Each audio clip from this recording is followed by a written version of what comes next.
हम अधम मानते हैं अपने को आचरणों में देख करके, है नहीं।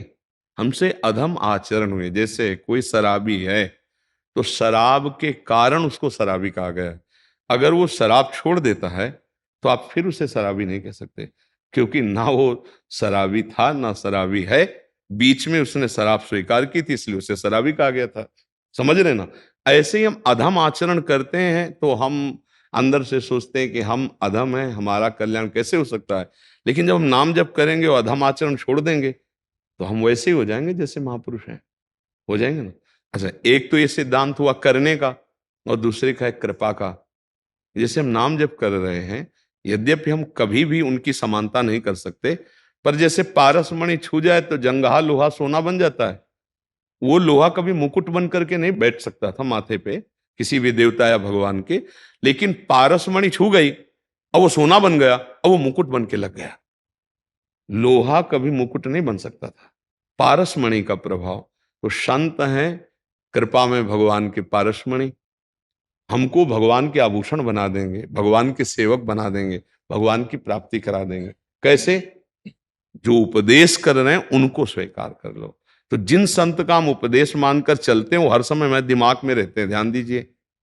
वो बाबा ने बोला था ये नहीं करना है, बाबा ने कहा था ये करना, रहना दिमाग में। तो संत सानिध्य है कि नहीं है? सही पूछो तो वही संत सानिध्य है।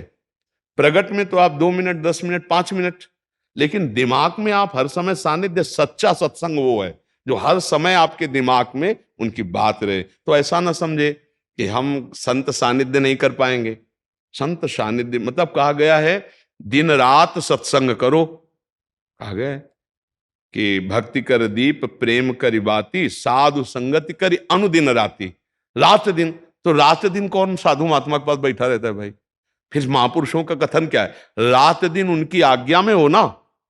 तो आप बाबा बोले थे सोते समय ऐसा करना चाहिए, बाबा दिमाग में है। बाबा बोले थे जग करके ऐसा कर, 5 भक्तों का नाम लेना चाहिए, ये कर। बाबा बाबा है ना दिमाग में।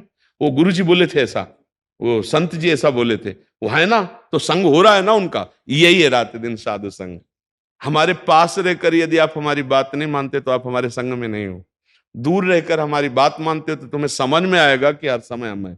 और फिर कभी कभी स्वप्न में दिखाई देने लगेंगे, और कभी कभी बैठे बैठे आपको लगेगा कि मानो बाबा हमारे को उपदेश कर रहे हैं। तन्मयता हो जाए ना तो ये भी अनुभव होने लगेगा।